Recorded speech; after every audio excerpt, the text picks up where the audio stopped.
So the first step is to discover what that core energy is. And it starts to show up, very, very early on in life.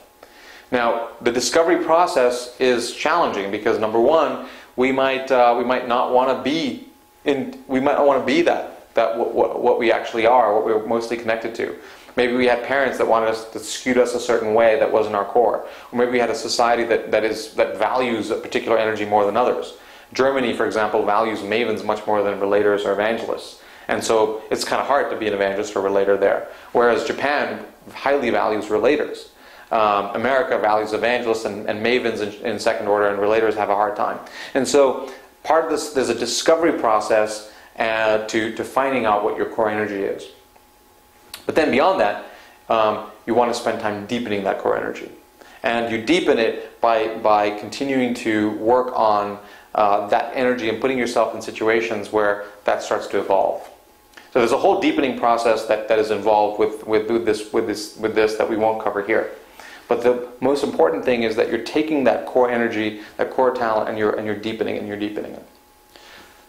The other half of this individual process of awakening has to do with what's not inside of you as an individual, but what's outside of you. In other words, what out in this great big world are you interested in? And you look at the great entrepreneurs, and they start thinking about what that is, and they start working on that. They start developing their knowledge and their interest and their awareness of that particular area. And so this process is all about trying a lot of different things. Working on computers and seeing if you like that, or theater, or art, or whatever it might be. That's a really, really important piece of this puzzle, which is to continue to, again, work on those external things and to begin to become into awareness of what those are.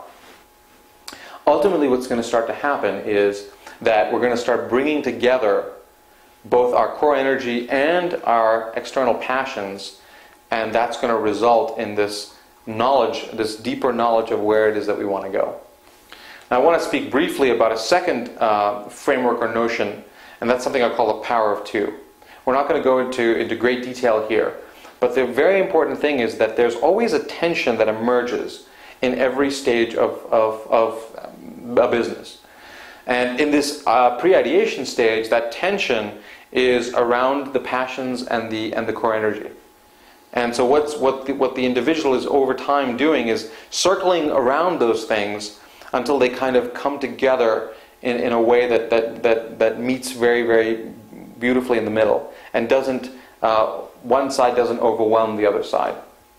And so it's not a question of just developing your passions and not developing your core energy, or vice versa, just developing your core energy and not developing your passions. You have to work on both. And you keep working on them, and then you also then seek the way that you can bring them all together into one particular activity.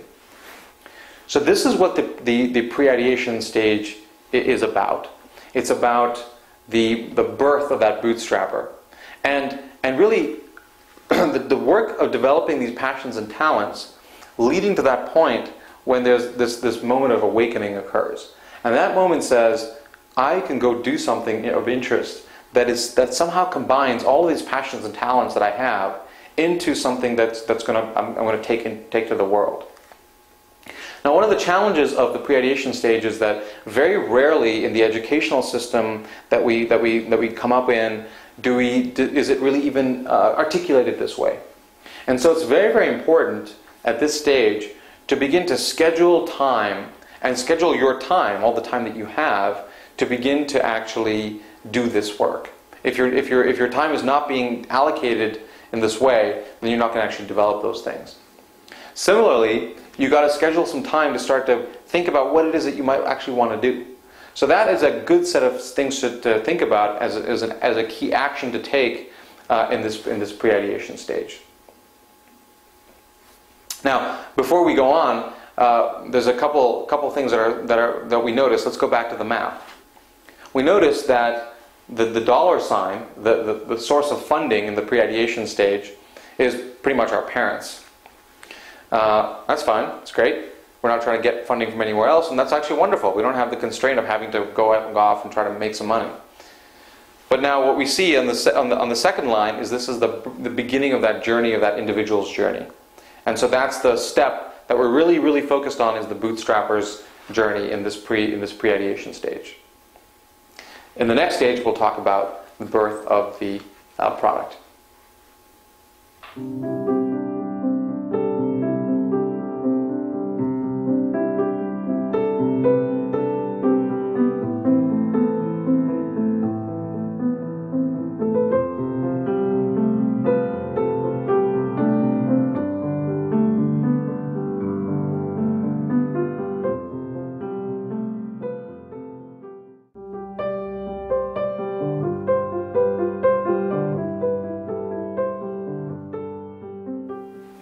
So now we've awoken and we have transferred over into the ideation stage simply by having the thought that we want to do something.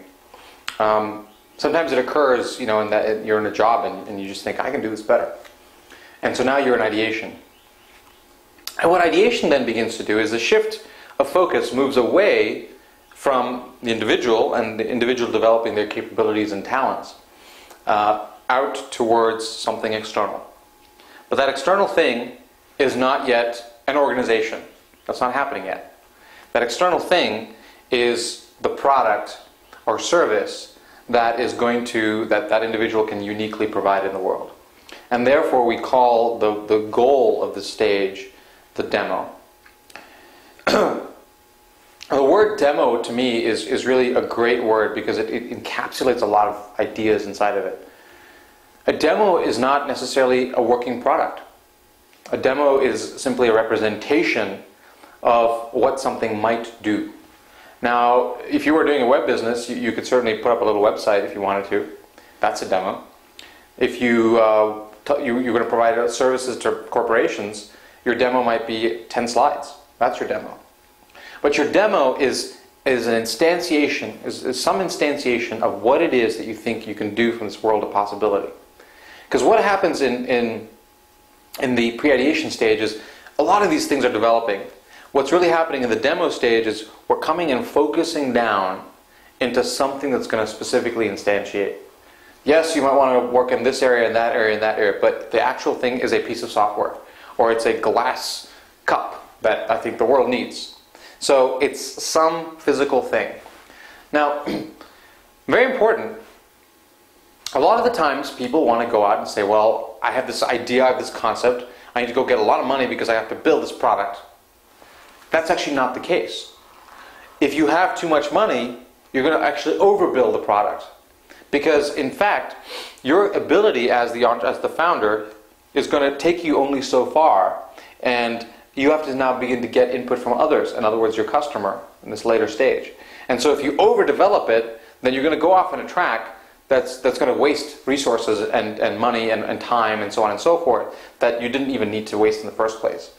So the natural constraint that you have with your personal resources, whatever those might be, is actually a beautiful thing, because it's causing you to not over-articulate the product or service until you actually get some traction for it by someone that wants to pay you for it. So the source of funding to build that demo then is wherever you're getting your funding from. Again, it might be your parents, it might be your job. It's again not the company yet, not the product.